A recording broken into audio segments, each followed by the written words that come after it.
Norway में रोम्सडल के पहाड़ों में टोबियास अपनी बेटी नोरा को ट्रोल चोटियों को देखने के लिए ले जा रहा है। परियों की कहानी कहती है कि एक बार शादी के लिए यहाँ 13 ट्रोल इकट्ठे हुए, लेकिन वे इतने नशे में आ गए कि उन्हें समय का पता नहीं चला और वे पहाड़ बन गए। नोरा सोचती है कि वह अब परियों की कहानियों के लिए बहुत बूढ़ी हो गई है, जो हमें सुनने के लिए खरीदने के लिए दर्द होता है, और वो उसे याद दिलाता है कि उत्तर पश्चिमी नॉर्वे के अटलांटिक तट पर 20 साल बाद इसे देखने में सक्षम होने के लिए आपको किसी चीज पर विश्वास करना होगा। नोरा अपनी टीम के साथ एक खुदाई अभियान पर एक पुरातत्वविद हैं। उनमें से अधिकांश हार मानने के लिए तैयार है क्योंकि उन्हें 6 महीने में कुछ नहीं मिला और धन कम चल रहा है, लेकिन नोरा जिद्दी है और अपनी दृढ़ता का भुगतान करती रहती है और अंत में उसे एक डायनासोर की खोपड़ी मिल जाती है, जिसके लिए टीम जश्न मनाती है। इस बीच डोव पहाड़ों में एक निर्माण समूह पहाड़ों को खोदकर एक नया रेलवे बनाने पर काम कर रहा है। इसने उन कार्यकर्ताओं का बहुत ध्यान आकर्षित किया है जो प्रकृति के इस तरह के विनाश के खिलाफ हैं, लेकिन जब विस्फोटक अंततः सक्रिय हो जाते हैं तो उनकी उपस्थिति को नजरअंदाज कर दिया जाता है। सुरंग शुरू करने के लिए पहाड़ों के भीतर कुछ बुर्राता है और एक पतन का कारण बनता है, जिससे सभी श्रमिक पर्याप्त तेजी से नहीं दौड़ सकते।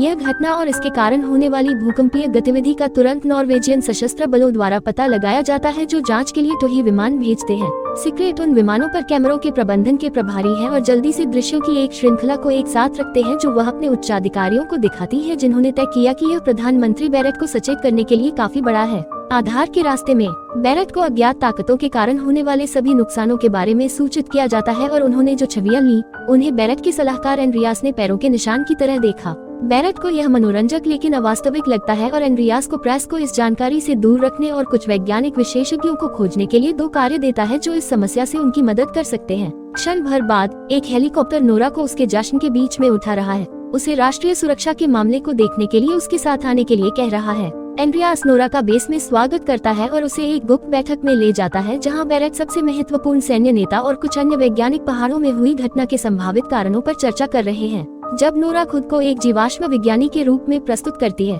तो उसे बहुत गंभीरता से नहीं लिया जाता है, क्योंकि डायनासोर विलुप्त हो चुके हैं, इसलिए वे इसका कारण नहीं हो सकते थे। हालांकि टीम किसी अन्य देश से सैन्य हमले की संभावना को खारिज नहीं करती है, फिर भी अब तक की रिपोर्टें भूगर्भीय प्रकृति के कारण के सिद्धांत का समर्थन करती हैं। चित्र स्क्रीन पर दिखाई देते हैं जो परिदृश्य पर गड्ढा दिखाते हैं, जो वैज्ञानिकों को सिंकहोल्स या गैस के भूमिगत पॉकेट जैसे सिद्धांतों को फेंकने के लिए प्रेरित करते हैं। नोरा उन्हें यह बताने के लिए टोकती है कि ये क्रेटर स्पष्ट रूप से पैरों के निशान हैं, लेकिन एक बार फिर उसे गंभीरता से नहीं लिया गया, क्योंकि पैरों के निशान का मतलब राक्षस होगा, जो एक बेवकूफी भरा विचार है। सिगफ्रीड की ओर से एक और रुकावट आती है, जिसे एक कार्यकर्ता के फोन में हैक कर लिया जाता है और जैसा कि घटना का लाइव फुटेज मिला है, विनाश देखने में काफी परेशान करने वाला है। लेकिन इससे पहले कि अन्य लोग अपने गैस सिद्धांतों पर वापस जा सके, नहीं सिगरेट को फिर से वीडियो चलाएं और धीरे धीरे इस समय पृष्ठभूमि में स्पष्ट रूप से एक जानवर की समान गर्जन की आवाज और गिरने वाली चट्टानों के बीच छाया में है एक विशाल और रहस्यमय मानवीय आकृति है। इस बीच जब तक कि आप एक पुराने विवाहित जोड़े नहीं हैं, आश्चर्य होता है कि उनके कुत्ते में क्या हो गया है जो भौंकना बंद नहीं करेगा। अचानक पूरा घर हिलने लगता है, इससे पहले कि सब कुछ उखड़ने लगे और बिजली चली जाए। दंपति अपने तहखाने में छिपने के लिए भागते हैं। एक बार जब कंपन बंद हो जाता है तो युगल अपने घर को पूरी तरह से नष्ट होने के लिए बाहर आता है। हालांकि कुत्ता कम से कम ठीक है। बेस में वापस नेता अभी भी यह मानने से इनकार करते हैं कि पैरों के निशान किसी प्रकार के विशालकाय जीव द्वारा छोड़े गए होंगे, और नोरा बताती है कि जो भी हो, उन्हें अपने बट्स पर बैठने और घंटों बहस करने के बजाय इसके खिलाफ कार्रवाई करने की आवश्यकता है। बैरेट उसके रवैये से प्रभावित है और नोरा को आधिकारिक वैज्ञानिक सलाहकार बनाते हैं। फिर उसने हेलीकॉप्टर पर नवीनतम घटना की जांच करने के लिए एंड्रियास के साथ एलेसिया जाने के लिए कहा। एंड्रियास नोरा से पूछता है कि वह एक जीवाश्म विज्ञानी कैसे बनी, तो नोरा उसे बताती है कि वह प्रकृति से प्यार करती है क्योंकि वह एक बच्ची थी और परियों की कहानियों के लिए उसका किटी प्यार भूमिगत राक्षसों की तलाश में विकसित होना चाहता था। जब वह 10 वर्ष की थी तब उसकी माँ की मृत्यु हो गई और उसके पिता मूल पौराणिक कथाओं और लोक कथाओं के प्रोफेसर थे,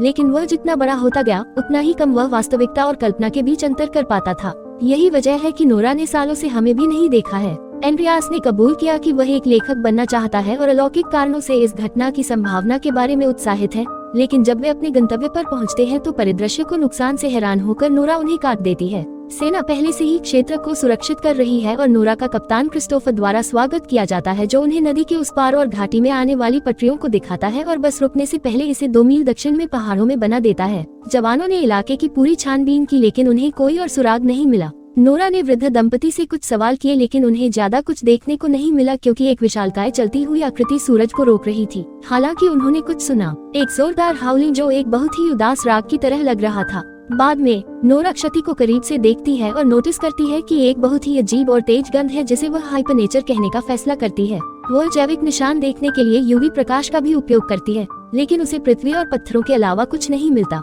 नोरा ने उस जगह पर ले जाने के लिए कहा जहां ट्रक अचानक रुक जाते हैं और थर्मल स्कैनर में जीवन के कोई संकेत नहीं दिखते हैं, केवल पहाड़ हैं। चूंकि यह जीव छिपाने या गायब होने के लिए बहुत बड़ा है, नोरा सोचती है कि क्या यह छलावा करने में सक्षम है। नोरा कुछ सिद्धांतों के साथ आने लगी है, लेकिन वह अभी भी अनिश्चित है। इसलिए वह टोबियास को देखने के लिए क्रिस्टोफर और एंड्रियास को ले जाती है, जो अपनी संपत्ति पर अजनबियों को देखता है, विशेष रूप से एक सशस्त्र सैनिक को देखते हुए बंदूक के साथ बाहर आता है। नोरा द्वारा उसे यह एहसास कराने के बाद कि यह वह बेटी है जिसे उसने वर्षों में नहीं देखा है, ताकि वह उन्हें सफल होने के लिए खरीद सके। ट्रोल के नाम से जाने जाने वाले पौराणिक प्राणी को खोजने का जुनून। नोरा ने उन्हें ट्रोल्स के वास्तविक होने और गवाहों के चुप होने के बारे में अपने सभी सिद्धांतों के बारे में बात करने से रोक दिया और उन्हें उस फुटेज पर ध्यान केंद्रित करने के लिए कहा, जो उन्हें यह समझाने के लिए आगे बढ़ती है कि उन्हें लगता है कि उनके पुराने काम में कुछ सुराग हो सकते हैं। आखिर इन पहाड़ों को उनसे बेहतर कोई नहीं जानता। हालांकि टोबियास को लगता है कि यह फुटेज साबित करता है कि उसका ट्रोल सिद्धांत वास्तविक है, और जब नोरा बताती है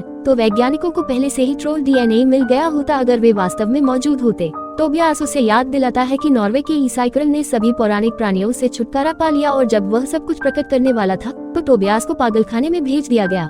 उन्हें लगता है कि प्रभारी लोग हमेशा जानते हैं और परियों की कहानियां ट्रोल को दुष्ट और गूंगा दिखने के लिए लिखी जाती हैं, जबकि वे वास्तव में बहुत स्मार्ट होते हैं। नोरा को विश्वास नहीं हो रहा है कि वह क्या सुन रही है, लेकिन टोबियास आपत्तियों के लिए बहुत उत्साहित है और जांच जारी रखने के लिए टीम में शामिल हो जाता है। जब वे उस क्षेत्र में पहुंचते हैं जहां ट्रक रुकता है, टोबिया ने तुरंत नोटिस किया कि टाइपोग्राफी पूरी तरह से गलत है। यह मानचित्रों से मेल नहीं खाता है। वो यह भी बताते हैं कि यह उनकी बेटी के साथ फिर से एक साहसिक यात्रा पर होने जैसा है, लेकिन नोरा नहीं चाहती कि यह किसी तरह का सुलह हो।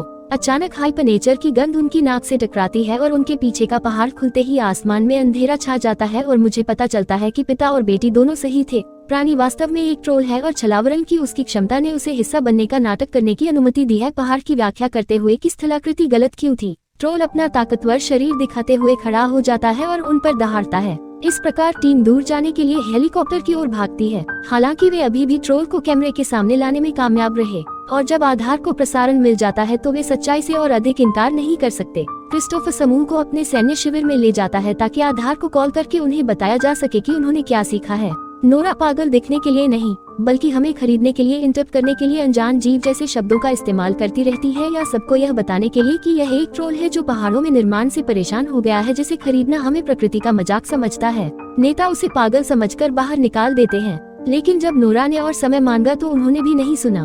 उन्हें अपने देश की सुरक्षा की चिंता है, इसलिए वे आगे बढ़ेंगे और एक सैन्य अभियान की तैयारी करेंगे। बाद में नोरा यह सब बर्बाद करने के लिए अपने पिता से नाराज है और छोड़ना चाहती है, लेकिन टोबियास अपना मन बदल लेता है जब वह समझाता है कि वह जानता है कि यह एक परी कथा नहीं है। यह कोई ट्रोल नहीं है जिसे सूरज की रोशनी में सीधे हथियारों से पीछे धकेल दिया जाएगा। ट्रोल अकेला जाग गया है और डरा हुआ है, इसलिए हथियार उसे और भी ज्यादा गुस्सा दिलाएंगे। उल्लेख नहीं है कि प्रकृति हमेशा पीछे धकेलती है और न ही स्वीकार करती है कि वह सही है, और अब यह केवल क्रिस्टोफर को उन्हें अपने साथ ले जाने के लिए मनाने की बात है। उसने पहले उन्हें ठुकरा दिया था, लेकिन नोरा से कुछ भीख मांगने के बाद वह अपने हेलीकॉप्टर में तिकड़ी को छिपाना स्वीकार करता है जब तक कि वे उसके आदेशों का पालन करने का वादा करते हैं। हिडल के ऊपर रात आ गई है, तब तक पूरा सैन्य अभियान वहां पहुंच जाता है, जबकि वे ट्रोल के आने का इंतजार करते हैं। टोबियास और नोरा को पुरानी परियों की कहानियां याद हैं जो वे अपने साहसिक कारनामों के दौरान साझा करते थे, और उन दोनों में आखिरकार सुलह हो जाती है। ट्रोल एक पल बाद दिखाई देता है, लेकिन जब वह काफी करीब आ जाता है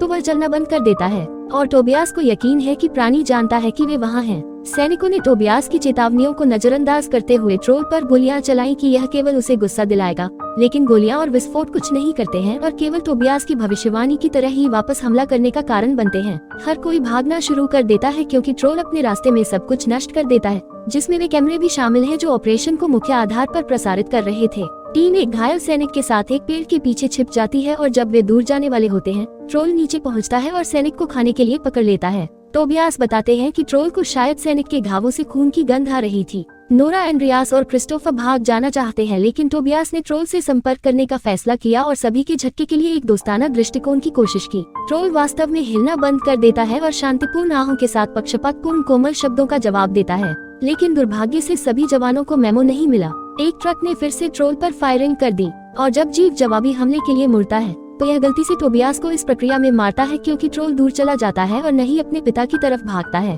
और टोबियास महल के शब्दों को बुदबुदाता है। राजा घर अपनी बेटी को मरने से पहले विश्वास करने के लिए, याद रखने के लिए कह रहा है। जब वे बेस पर लौटे, नोरा दर्द को भूलने और समाधान खोजने के लिए टोबियास की शोध को देखने में खुद को व्यस्त रखती है। जब एंड्रियास और क्रिस्टोफर उसकी जांच करने आते हैं तो वे उसे सूचित करते हैं कि उन्होंने अभी के लिए ट्रोल को खो दिया है, लेकिन सेना हवाई हमले के लिए तैयार हो रही है। नोरा को लगता है कि इस हमले का वही परिणाम होगा जो पहले वाले का, मतलब है कि उन्हें बॉक्स के बाहर सोचने की जरूरत है। परियों की कहानी कहती है कि ट्रोल्स को सूरज की रोशनी पसंद नहीं है, लेकिन उन्होंने इसे दिन के उजाले में देखा है। टोबियास के रूप में उनके पास मौजूद अन्य सुरागों में उल्लेख किया गया है कि नॉर्वे के ईसाईकरण द्वारा ट्रोल्स को कैसे नष्ट कर दिया गया था, जो नोरा को एक विचार देता है। वे उस कहानी को समझाने के लिए बेरेट और अन्य लोगों से संपर्क करते हैं। कहते हैं कि ट्रोल चर्चों में बोल्डर फेंकते थे जब वे घंटियां सुनते थे, जिसका मतलब था कि घंटियां वही है जो उन्हें चाहिए काम में लाना। नेताओं को लगता है कि यह हास्यास्पद है, इसलिए क्रिस्टोफर को उन्हें याद दिलाना होगा कि अब तक कुछ भी काम नहीं आया है और उन्हें विकल्पों की जरूरत है।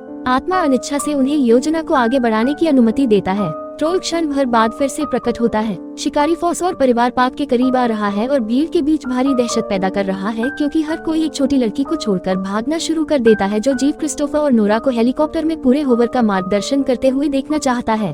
वह विशाल घंटियां ले जा रहा है। वे इन घंटियों के साथ ट्रोल को घेर लेते हैं, क्योंकि वे उन्हें बजाते हैं और नोरा सही निकलती है। ध्वनि ट्रोल के कानों को चोट पहुंचाती है। हालांकि ट्रोल खुद को बचाने के लिए हेलीकॉप्टरों से टकराने और जब कोई गिरने वाला होता है तो उन्हें दुर्घटनाग्रस्त करने से भी नहीं हिचकिचाता। एक छोटी बच्ची के ऊपर ट्रोल आश्चर्यजनक रूप से हेलीकॉप्टर को बचाने के लिए उसके दूर जाने से पहले उसे पकड़ लेता है, चूंकि ऐसा पब्लिक लोकेशन पर हुआ है। अब पूरी दुनिया ट्रोल के बारे में और इस तथ्य के बारे में जानती है कि वह राजधानी शहर में अपना रास्ता बना रहा है। हर देश के न्यूज़कास्ट ने इस घटना को कवर किया और फोन रिकॉर्ड की गई क्लिप सोशल मीडिया पर वायरल हो गयी। जब टीम बेस पर लौटती है, गुस्से में बेरेट नोरा को नजरअंदाज कर देता है जब वह बताती है कि घंटियां काम कर रही है, इसलिए उन्हें एक अलग कोण से फिर से कोशिश करनी चाहिए और उसे बेस से बाहर निकाल देना चाहिए। हम बाहर जा रहे हैं। नोरा क्रिस्टोफर से टकराती है, जो कबूल करता है कि उसे लगता है कि बेरेट गलती कर रहा है और वह नोरा के लिए वहाँ होगा अगर उसे कभी किसी चीज की जरूरत होगी। सम्मेलन कक्ष में सैन्य नेता बेरेट को कुछ खतरनाक मिसाइलों के बारे में बताते हैं, जिन्हें अभी तक आधिकारिक तौर पर मंजूरी नहीं मिली है। बेरेट विश्वास नहीं कर सकती कि वह इस बारे में नहीं जानती, और एंड्रियास बताते हैं कि ऐसे हथियारों पर विचार भी नहीं किया जाना चाहिए, लेकिन यह केवल उन्हें कमरे से बाहर निकाल देता है, यह देखते हुए कि उसे गंभीरता से नहीं लिया जाएगा। वह छोड़ने का फैसला करता है और नोरा को तैयार होने के लिए कहकर रास्ते में फिर से मिल जाता है, क्योंकि वे शहर को खाली कर रहे हैं। क्षण भर बाद बेरेट टीवी पर आधिकारिक रूप से आपात स्थिति की घोषणा करते हुए दिखाई देते हैं और सभी नागरिकों से सहयोग करने के लिए कहते हैं, क्योंकि उनके सैनिक अगले ऑपरेशन की तैयारी के लिए उन्हें संभालते हैं और उन्हें बिना किसी समस्या के निकालने में मदद करते हैं। नोरा और एंड्रियास एक ही कार में हैं और ट्रैफिक में फंस जाते हैं, इसलिए नोरा इस समय का उपयोग टोबीस शोध को देखने के लिए करती है। पेज एक गेटकीपर के बारे में कुछ भेजने का उल्लेख करते रहते हैं, जो एंड्रियास को टिप्पणी करने के लिए प्रेरित करता है कि यह रॉयल पैलेस में लॉर्ड चेम्बरलेन को भेजने वाला रिकॉर्ड हो सकता है। नोरा को अचानक अपनी मृत्यु से पहले किंग पैलेस घर का उल्लेख करते हुए हमें खरीदने की याद आती है और इस निष्कर्ष पर पहुंचती है कि उन्हें शाही महल में जाने की आवश्यकता है। एंड्रियास उन्हें वहां ले जाता है और उन्हें गेट पर गार्ड द्वारा रोक दिया जाता है, लेकिन आरोही तुरंत उन्हें अंदर जाने के लिए आता है, क्योंकि वह हमसे या उससे संबंधित किसी व्यक्ति को जल्द या बाद में दिखाने की उम्मीद करता है। आरोही बताते हैं कि वह टोबियास का सम्मान करते थे, भले ही टोबियास उससे नफरत करता था, और उसकी जिद ने उसे उन कुछ लोगों में से एक होने दिया जिन्होंने महल के नीचे के रहस्य की खोज की थी। किसी जमाने में दूसरे राजा के घर के ऊपर महल बनाना सौभाग्य माना जाता था, और यह पता चला कि यह विशेष महल वहां बनाया गया है जहां ट्रोल किंग रहा करता था।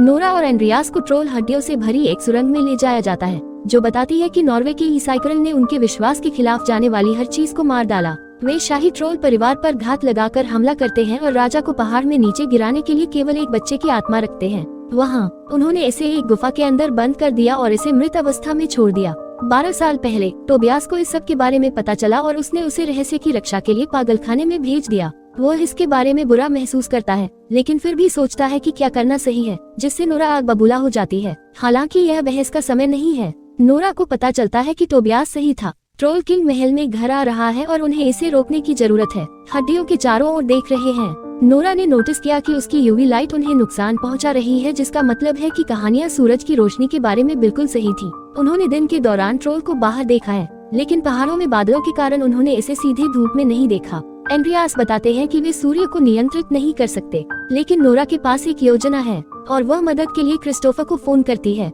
वो एक विशेष जाल बिछाएगा, जबकि नोरा और एंड्रियास ने ट्रोल को अपनी ओर आकर्षित किया। इस बीच शहर में ट्रोल आ गया है और एक बार फिर सैन्य हमलों ने उसका कुछ नहीं बिगाड़ा है, इसलिए बैरेट मिसाइलों के गुप्त नोटिस के उपयोग को मंजूरी देता है। नेता उन मिसाइलों को लॉन्च करने के लिए तैयार हो रहे हैं और एंड्रियास को उसे चेतावनी देने के लिए कहते हैं, जिसका मतलब है कि उन्हें समय खरीदने का तरीका खोजने की जरूरत है। एंड्रियास ने सिरिल को लॉन्चिंग को रोकने के लिए सेना प्रणाली में हैक करने की कोशिश करने के लिए कहा, जबकि क्रिस्टोफर पूरे शहर में अलार्म सिस्टम बजा रहा है। यह उसके सभी सैनिक मित्रों को जाल में उसकी मदद करने के लिए उसके स्थान पर लाता है। मदद भेजने के साथ साथ गार्ड को ट्रोल खोपड़ी में से एक को उनके पास मौजूद सबसे बड़े ट्रक पर रखने के लिए कह रहा है, जिसे नोरा और एंड्रियास शहर के चारों ओर चलाकर ट्रोल को महल से दूर ले जाएंगे। यह सिस्टम में आने के लिए कुछ प्रयास करता है, लेकिन एक बार जब वह अंदर आ जाती है तो वह नोरा और एंड्रियास को आवश्यक समय देने वाली मिसाइलों को तुरंत रोक देती है। जब ट्रोल करीब आता है तो वे अंत में उतर जाते हैं और ट्रक के पीछे खोपड़ी को प्रकट करते हैं, जिससे ट्रोल गुस्से में दहाड़ता है और योजना के अनुसार उनके पीछे चला जाता है। नोरा ने क्रिस्टोफर को यह बताने के लिए फोन किया कि वे अपने रास्ते पर हैं। उसे अपने सैनिकों को एक प्रेरक भाषण देने के लिए प्रेरित किया, ताकि जब राक्षस अंत में प्रकट हो तो उन्हें बहादुर बनाए रखा जा सके। ओस्लो की सड़कों पर पागलों की तरह गाड़ी चलाने के बाद नोरा और एंड्रियास हाईवे पर पहुंचे, लेकिन गलती से इस प्रक्रिया में खोपड़ी खो गई। ट्रोल एक इमारत पर अपना प्रतिबिंब देखने से पहले अपने बच्चों के लिए उगाए गए दर्दनाक डक को दूर करने के लिए इसे लेने के लिए दौड़ना बंद कर देता है। जब वह शीशे को छूने की कोशिश करता है, यह अचानक टूटने की आवाज में टूट जाता है। ट्रोल को चौंका देता है, जिससे गलती से खोपड़ी गिर जाती है, जो 1,00,000 टुकड़ों में टूट जाती है। फ्यूरियस द ट्रोल वॉज दर्द में नोरा को महसूस कराती है कि यह अपनी तरह का आखिरी होने पर कितना दुखी है। प्राणी बदला लेने के लिए उनके पीछे आता है और न ही वह उस विनाश को चकमा देकर दूर भगाने की मूल योजना पर वापस जाता है, जो ट्रोल सबसे अच्छा कर सकता है। आधार पर सिगरेट हमलावर की खोज की जाती है और उसके कंप्यूटर को दूर ले जाया जाता है, ताकि वे सिस्टम को पुनरारंभ कर सकें। सेकंड बाद में नोरा और एंड्रियास एक जाल के साथ क्षेत्र में पहुंच जाते हैं, इसलिए वे ट्रक से बाहर कूदते हैं और ट्रोल को लुभाने के लिए केंद्र की ओर ले जाते हैं, क्योंकि यह वाहन पर कदम रखता है। ट्रोल आपके सूचकांक पर पैर रखने की कोशिश करता है, लेकिन उस समय सैनिक दर्जनों यूवी लाइट्स को सक्रिय करते हैं, जो प्राणी को घेर लेते हैं और मिसाइलों के साथ विमान में जलने लगते हैं। लेकिन जब आप साइड पर नागरिकों को देखते हैं तो पायलट हिचकिचाता है। एक तर्क देखने के लिए आधार पर शुरू होता है कि क्या उन्हें सिरी को उस बेवकूफ को पंच करने के लिए प्रेरित करना चाहिए था या नहीं, जो नागरिकों की परवाह नहीं करता है और ऑपरेशन प्रभावी रूप से निरस्त हो गया है। बैरेट और बेस के अन्य लोग अपनी स्क्रीन पर देखते हैं कि कैसे ट्रोल धीरे धीरे मर रहा है और क्रिस्टोफर सैनिक पहले से ही जीत का जश्न मना रहे हैं। हालांकि नोरा यह सुनना और एक जीवन को इस तरह पीड़ित देखना बर्दाश्त नहीं कर पाती है और बचाने की शक्ति को बंद कर देती है।